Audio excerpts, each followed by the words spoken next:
Okay, so the board behind me here, I just want to clarify, this is not to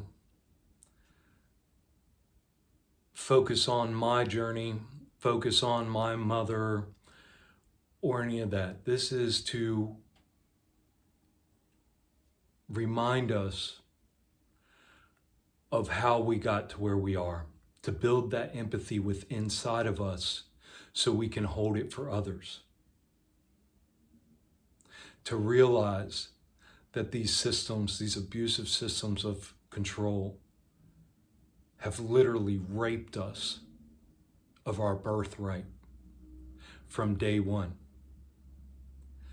So if you have a pen and paper, it would be helpful if you went along and notated your own things about your own journey along the way. If not, just follow along. It's a lot to follow. It's a lot to take in. It's a lot to admit. It's a lot to recognize. It's a lot to acknowledge. It's a lot to pass through and let it go.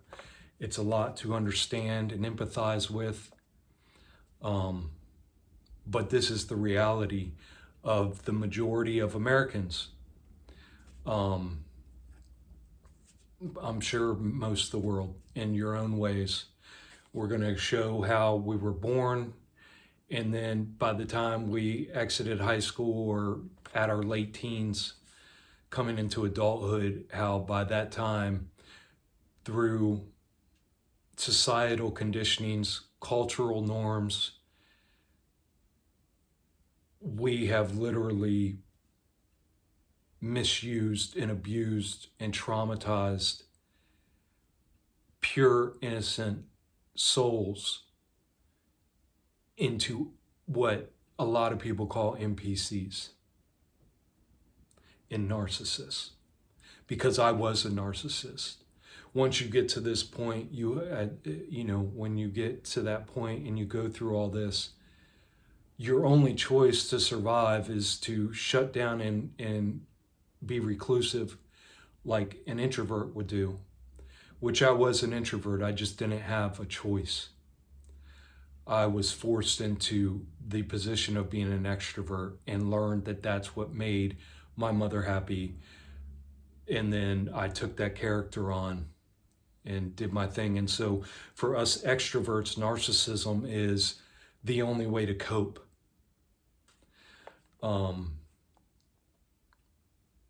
So the whole intention behind this is to remind us of what we've been through, how far we've come, what we survived through, and to understand that it wasn't just us. It's, like I said, it's just about everybody.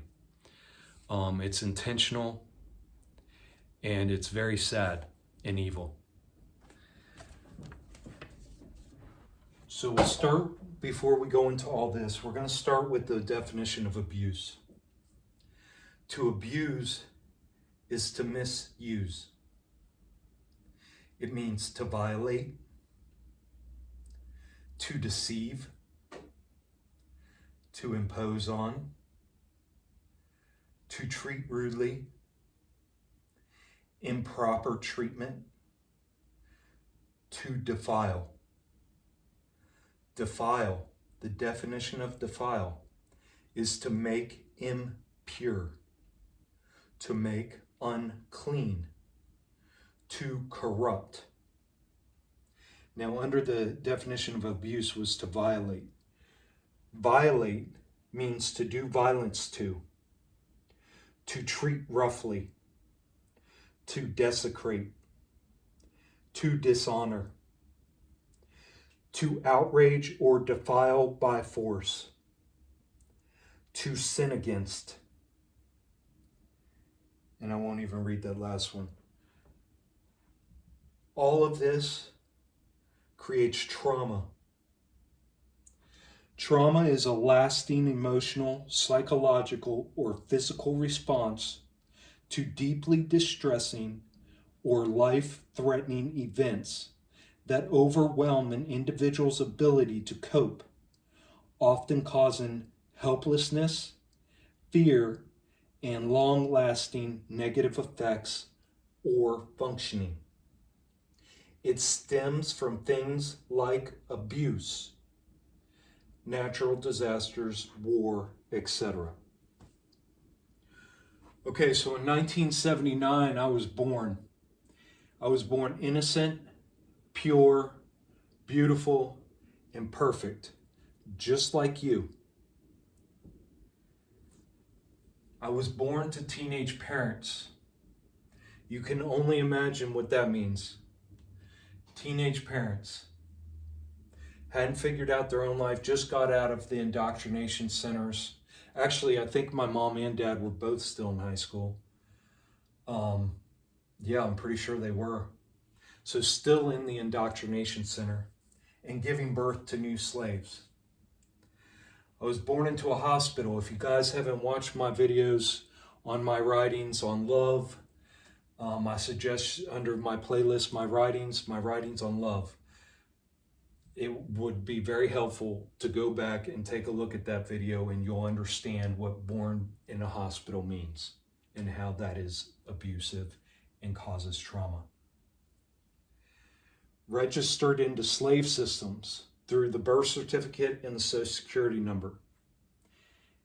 If you've never looked into that, the birth certificate and the Social Security number are literally, you are entered in as stock into the public domain. So that stock holds money and everything. There's no such thing as money. You are the generation of money, the source of money in this whole system that we live in. Pumped full of heavy metals, etc. If you don't and haven't researched by now vaccines, then I don't, you should probably start getting caught up on some of this stuff. Parents arguing constantly, all the time, screaming, throwing things, arguing. You're a helpless baby sitting there, or child or toddler, sitting there, crying, hiding in a corner, trying to, not be seen, so that way that violence wasn't perpetrated on you. My parents went through a divorce at 4 years old. Divorce obviously is a terrible thing. Now you have two parents who said they love you, we're supposed to build this perfect home. Now they're separated, and now you got the mom hating the dad hating the mom, and you have all that energy in the field. Even though this divorce is better than the parents being in the house arguing and beating on each other and doing stupid shit like that, divorce alone is an extremely confusing, upsetting, and traumatic thing for a child to go through. I lived with my mom, so I was exposed to the toxic feminine, passive aggressiveness, manipulation, lies, doing whatever you have to do to get what you want, and on and on and on with the toxic feminine. At 5 years old, I was rolled into indoctrination systems of slavery. Again, if you haven't looked into and opened yourself up to what these so-called schools are, education system is, how it got started in the 1900s to create slaves and obedient workers for the factories, then I don't know what to tell you. You should probably open your eyes up. Again, and even to get enrolled into the indoctrination system, you had to get pumped full of heavy metals and poisons again. And, there was probably times in between there where there were checkups and all kinds of other things where you were just getting pumped full of whatever the doctor was getting paid to sell to your teenage mother, who was literally just going off of emotion, and the doctor scaring her and saying he's going to die if he doesn't get, oh my God, the chance of survival. So you can only imagine how much toxicity was pumped into these bodies directly into the bloodstream and into the bone marrow and in the flesh. So I went into school at 4 years old. I started kindergarten. Back then, you could still do that. I was constantly, and these are memories that I have. These are really the only memories I have of school, is being punished, laughed at, made fun of by teachers. Back then, they used to smack your fingers with the ruler. These are the only memories that I have of school. I have no. I mean, I might remember when, Flag Day, or not Flag Day, but whenever they go out and they do outdoor activities at the end of the year, that one day of the year, and they fly kites and they do all kinds of obstacle courses and stuff. But otherwise, yeah, I was constantly stood in the corner, disciplined, scorned, ridiculed, made to wear the dunce hat, like I said, slapped on the hand with rulers, completely made fun of in front of your peers, right? In front of all these other kids. Like, these are the kids that your peer group that was in your neighborhood or whatever else, and then all of a sudden now you guys are in a school setting, and now you went from being equals to now, oh, that's the dunce, that's the idiot, oh, that's the one. When everything's pointing at us, well, we know the scapegoat, we'll make fun of him, we'll fuck with him, right? And this is a day in and day out thing. This isn't just once, twice, three, once a week, a couple times a month. No, this is daily. I failed kindergarten.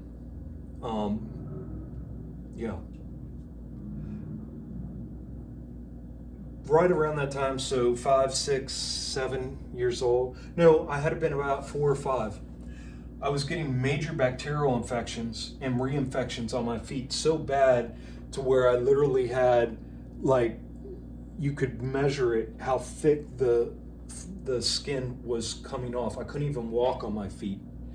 I had to get steroids, and of course, God knows what kind of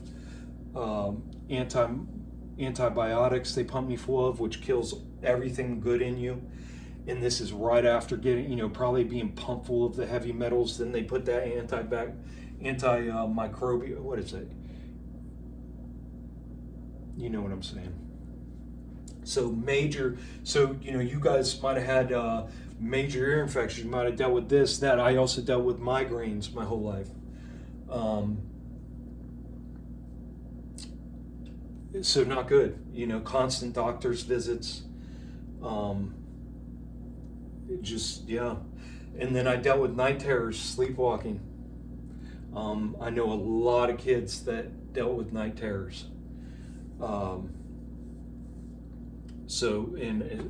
That's probably a very common thing for all of us, night terrors and sleepwalking. I was punished. Okay, so let's see. My mom remarried when I was 6 years old, and we moved from the city down to a cabin up on the mountain out here in Front Royal. So that, in itself would be sort of traumatizing, but my stepdad was a good guy to me and my brother. As far as you can say good guy. He was, toxic masculine, but he was a figure there to balance my mom out, sort of, and, to do cool things with, right? To do God things with. So at 6 years old, big transition from the city and that type of life to a cabin up on the mountain with nobody around.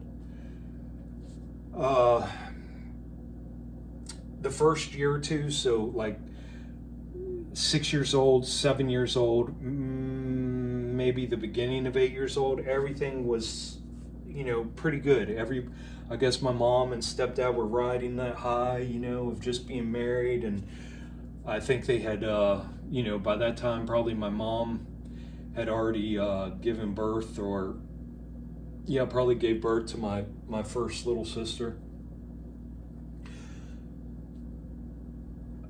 I was, looked at as the big brother.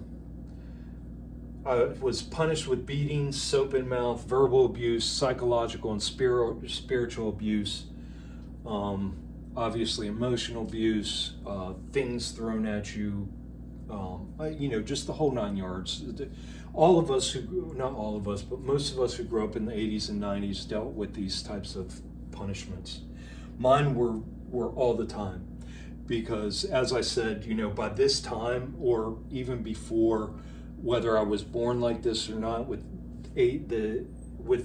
I hate using ADHD and autism, but it's a good way to wrap up the symptoms of, or the character of who I was or who I am, or things that I deal with. So being that type of person, I was very hyperactive. I was very wanting to know things, constantly questioning, but not in a bad way, questioning, just like a kid. He wants to know, And of course, a kid can tell when an adult is lying to them. So, they'd give you bullshit reasonings, and you'd be like, and you'd ask again, and then of course, parents don't like that, especially when they're drinking or drugging or wanting to fuck or whatever else, do anything but, stare at their TV, anything but having to deal with stupid questions from a little kid, right? So yeah, all the punishments we dealt with as kids, and the psychological, spiritual, and emotional abuse,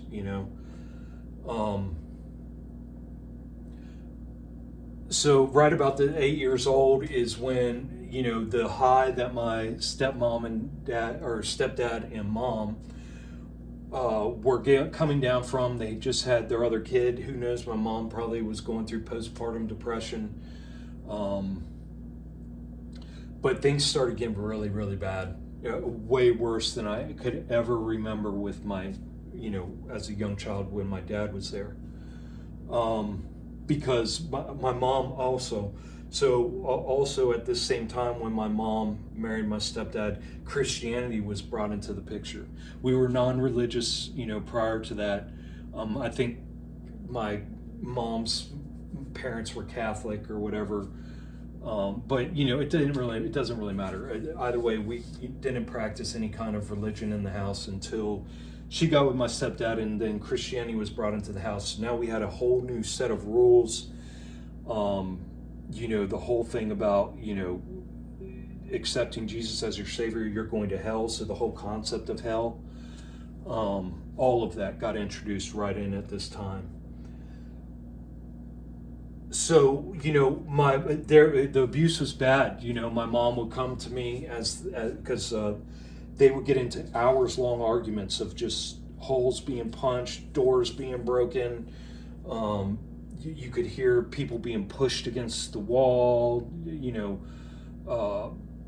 and after every one of these episodes, which was constant, my mom would either, what she would usually do is call the cops, because my stepdad would leave. She'd call the cops, and then she'd come and grab us and act like we were all going to die and she was saving us. And it was very, very psychologically and emotionally manipulative. It was very, very confusing. So I built up this hatred for my stepdad, because he was in and out from 8 to 12, right? So for 4 years there was, this just complete chaos, confusion. Who was in charge? Who did this? Who did that?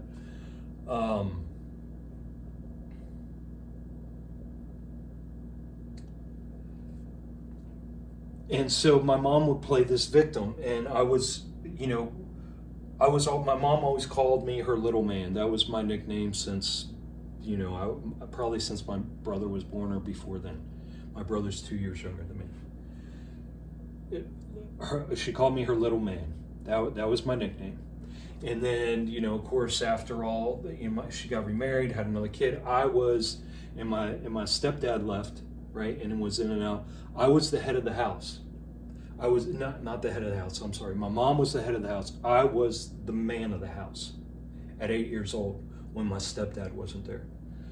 And so I took that role on because it was placed upon me. And I'd be in charge of cleaning, schooling, because we were homeschooled in the cabin, helping out with homeschooling, helping out with cooking, watching the kids, my younger siblings, all of these things, right? Well, before one of those times, it was very early, probably eight. I was 8 or 9 years old, probably about 9 years old, maybe. I caught my mom. One of the times I heard them, their hour-long sessions of abuse and craziness, and I peeked in. I remember being brave and wanting to look in, and I'm wondering if that came from like a sense of knowing that something wasn't right about the story my mom was giving me. I think because I had such a deep respect and love for my stepdad that I was like, man, there's no way that he treats her like this. He isn't that kind of person. So anyways, I had peeked in and I caught my mom initiating, exacerbating, faking, and lying about abuse. I caught her actually abusing herself and doing things to herself. And so he left, and then I went back like I never saw it, and then she came and played the same victim card, and I was like, oh, so this is her game. This is what she's doing. Okay, so you can imagine as an 8 or 9 year old having to deal with all this so far through life. I became man of the house, given all responsibilities but no benefits, right? We also bred German Shepherds, and we had several German Shepherds in a small cage outside with shit that would sometimes get piled up to a foot deep if we left it for more than a week. And if it was like a rainy season, it would get so terrible, and like it was all diarrhea. It was bad. It was disgusting. It was very, very, very, very bad. Just terrible. And so I was in charge of, making sure that was kept up with, and the dogs were kept up with on this, and all of that, right?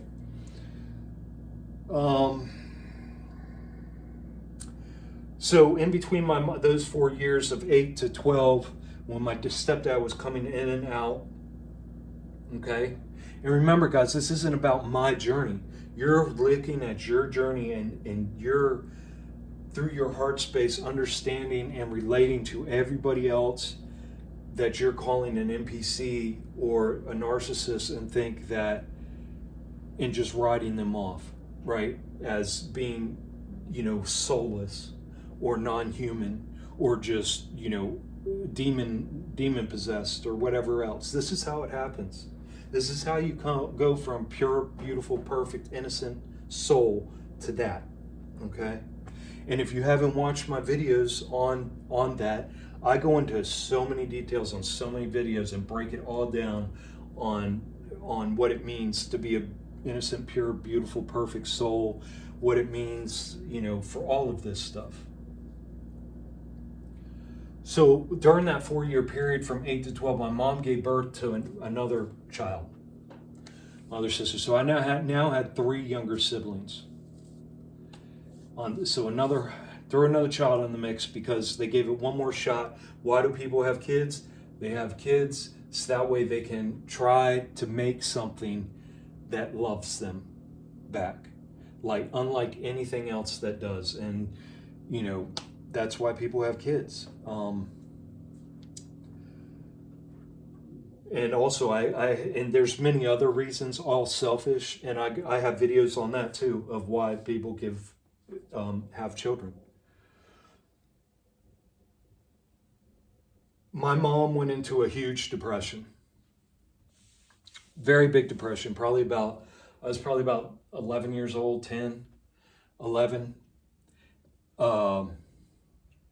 And everything, all of these punishments were mostly meted out by my stepdad when he would get home from work, because my mom would keep a list, and they would keep a belt on the thing, and my stepdad would beat me for this list every day, right?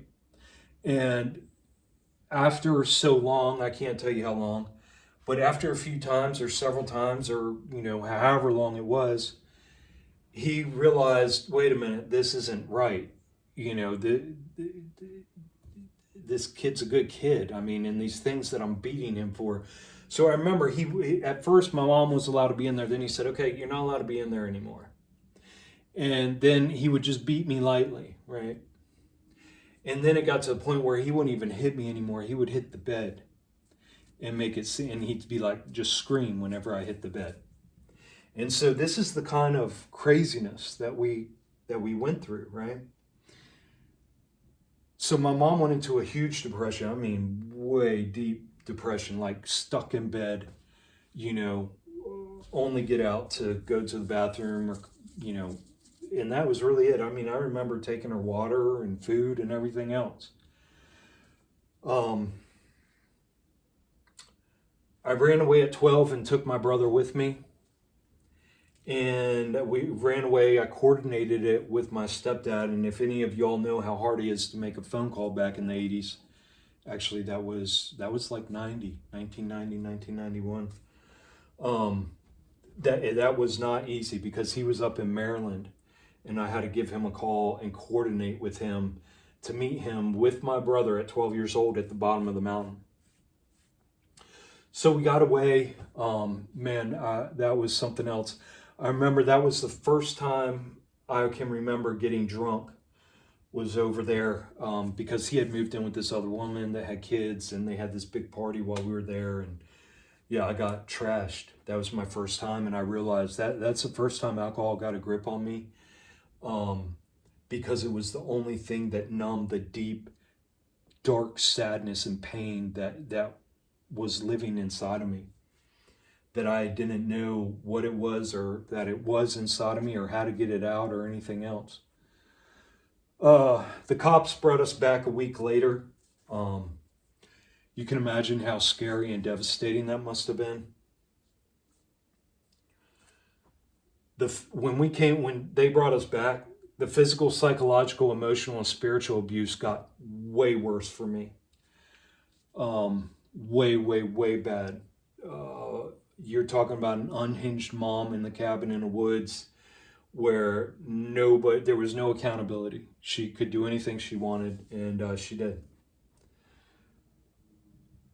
It was so bad, and she would beat me, and she would punish me, and she would ground me, and she'd do everything on earth that she could think of to make me break, right? To break me. And I just wouldn't break, even though I was scared as shit, even though I knew of no other alternative or any kind of help or anything.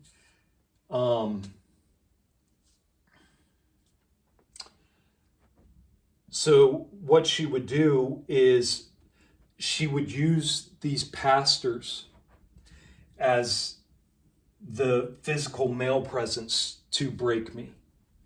And she would bring me into she would set up the meetings with these pastors and already load up the conversation with them and tell them how I don't listen, how I lie, how I don't help out, how I do all of these things, right? And so she would completely load it. And then she would march me in there for these meetings with these pastors, and, they would reinforce the whole hell narrative, the whole chastisement narrative. They would build my mom up, and say how bad I was and how good she was and how and point to all the Bible verses that talked about honoring your mother, So again, psychological, mental, it was just nothing but abuse. Guys, you can see, I know you guys can relate to a lot of this. And you can look at your friends, other family, other people, know that they went through these same fucking things, man. This is not an isolated incident. And all this was done in the name of Christianity. Beaten badly at 14, so right before a cousin's funeral. She beat me so bad, gave me 2 black eyes, bloody lips, cheekbone was all swollen, really fucked up. And it was like 2 days before my cousin's funeral. And it was my cousin on my stepdad's side. And I guess she had, again, built up that story with my stepdad. And then they took me in, built up that story with my stepdad to make it look like it was all me again, right? And then we went to the funeral, and of course, all my other cousins, all my other peers, all the friends that I had in that church, because we frequented that church, were like, oh my God, what happened, and I was made to lie I remember I was so embarrassed at 14 years old that my mom beat my ass that, because the story she made up was that I got in a fight, that I got beaten up. And so that's what I went with, that's what I told everybody, all the kids, all my cousins, everybody, that's what they knew. Um, I ran away the second time at 14, and I was brought back by the cops again. Um, right after that time, or it was right before that time, I can't recall, because about the age of 13, I was pretty much grounded from everything. I was grounded from everything until I ran and got away at 16, right? But what she would do was go out. She would have to take me in front of the homeschool group once a month or something, for sport events or something, in order to make it look like everything was okay at home, right? Ran away a second time and brought back by cops. Right before or after that, I had bucked up on her. She had me against the stairs again, because we lived in a cabin. We had a loft, and those stairs to the loft were like that, And so she would back me up to those stairs all the time, and screaming in my face, poking me in my chest, slapping me in my face, and and then just commence the beating once she got me against those stairs. But I remember I bucked up on her, like I was going to do something. And ever since that time, she never touched me again. Granted, for 2 years straight, it was probably more like 4 or 3. Ran away at 16. That's when I finally got away. My millionaire aunt, I had her come and get me. I was at work, and I had her pick me up from work. I was witness to the phone call, because my aunt got me back home. She was like, why, what's going on, Richard? You're going back home if you don't tell me what's going on. Because I wouldn't tell her. I was so quiet about my abuse and what had happened to me that even at 16 years old, by the time I was like 13, 14, I couldn't tell anybody. It was so embarrassing. It was so crazy. It had crushed me and broken me so much that I had already built up this character that would just laugh. I was like the class clown. I mean, I was just the clown. They called me the clown. I laughed, I joked, I was that person, the people pleaser, because that was the only mask that, could help save me. So I was witness. So I told my aunt, I was like, you remember that time when I was all beat up at 14? I said, yeah, that was my mom. I said, yeah, that she did it many times before then. I said, and then I told her about everything else. So of course she was mad. She calls my mom up. I'm there for that phone call. And she said, Tina, I know what you did.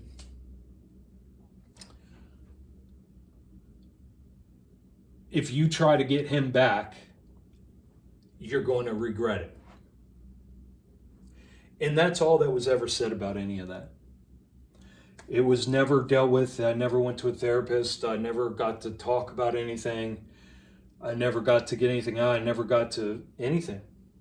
So I'm carrying all this with me at 16 years old. They tried to get me to enroll in school, and I was just like, I can't do it. I was so traumatized. I was so fucked up by then. And my ADHD and autism were so out of control. And I had the mask that I was wearing was so incongruent and non-conducive to what I truly needed at that time that I shoved my true self even further down and built these walls up and these masks up even further. That's when I became a straight up alcoholic. As soon as I moved in with my aunt, like I said, they were millionaires. They're billionaires now. They were millionaires, and there was alcohol. Of course, they had huge alcohol cabinets and stuff, and I would just guzzle alcohol all day. I wasn't going to school. My 2 cousins that were my age would go to school, and I'd get drunk. I drink all day. And of course, my aunt didn't know that. But that's what I had to do to hide that pain.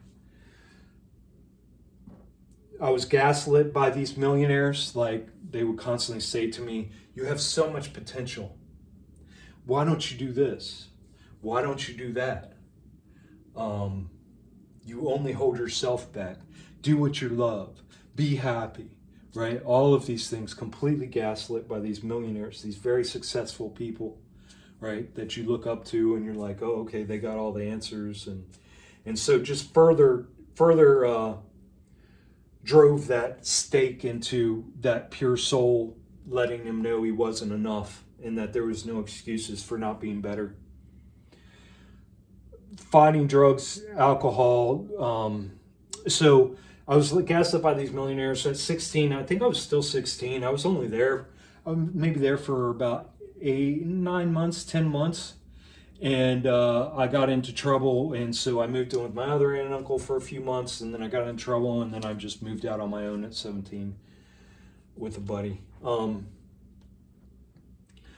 Fighting drugs, alcohol, dirty sex, I mean, all of it. You know, that's what my life was. That's all I knew. Trauma bonded to first wife. I met my first wife, and we were completely trauma bonded. She was severely abused as a child and a teenager. She went through a lot of this. That's what I'm saying, guys. This is most people. And you want to know how people become NPCs. Military and kid at 18. I was 18 years old. Joined the military, of course. That's how the military gets us, right? Only stupid, ignorant fools join the military, right? That's about the dumbest thing. Anybody who has a child that is a responsible adult would do everything in their power to keep them away from this terrible, evil thing called the military. But anyways, had a military and kid at 18. My parents had me at 18. What did I do? Same thing. Kid at 18. Why? Me and my trauma-bonded wife abused, traumatized people. Let's have a kid. We're going to make something better than our parents did. We're going to do it right. We're going to make something that loves us, right? 3 years later, marriage started falling apart, separation, divorce, hell, right? Okay, so again, let's go over this. Abuse. Abuse is to misuse, to violate, to deceive, to impose on, to treat rudely, improper treatment, to defile, to make impure, to make unclean, to corrupt. What does it mean to violate? Which is a definition of abuse. Violate, to do violence to treat roughly, to desecrate, to dishonor, to outrage or defile by force, to sin against. I won't read that word. This all creates trauma. What is trauma? Trauma is a lasting emotional, psychological, or physical response to deeply distressing or life-threatening events that overwhelm an individual's ability to cope, often causing helplessness, fear, and long-lasting negative effects or functioning. It stems from things like abuse, natural disasters, and war. So guys, I'm hoping that you can see. I'm hoping that this is what we're doing is we're building parallels. We're not different. It doesn't matter if you're black, woman, born in rich society. I don't care. We're not different, guys. We are all the same. We are humans. We are all eternal souls living inside of this biological system. Every single one of us. We all have that in common. And we are all born pure, beautiful, innocent, and perfect. And this, I just showed you. Now take your own life. This isn't to, I've got 100 videos on this stuff that you can go back and watch. I'm not here to rehash my stuff. I've come so far in my healing that the only thing this does to me is I know that I wasn't the only one. You know, and that's sad to know that millions and millions and millions. Then we grow up into society, and that's the next video we're getting into, is once we all become NPCs, once we all become narcissists, once we all have built these masks, right? And again, you know, for a lot of people that are very, very sensitive, that this kind of trauma and abuse, they were introverts and they went into their shell further, that it's a lot different for them, maybe, because they never became the narcissist. But this is just to help people understand how different people cope with this kind of trauma and abuse when they have nowhere to go. For the first 18 years of their life, they're just stuck, being programmed, conditioned, controlled. So it's to build our empathy. It's to show that we're all the same. Now, you know, maybe celebrities and maybe political figures, I don't know, maybe they're reptilians, maybe they're from somewhere else, but this is for the majority of people. This is the people you see on the street every day. This is people you come in contact. These are your neighbors. These are the ones going to work every fucking day. These are the ones that are stressing about their bills. These are the ones watching TV. These are the ones on their phones. These are the ones that hang out in your social group, right? This is how it happens, guys. And so on the next video, we're going to go really deep on the next steps of life after you enter into full narcissism or full NPCism.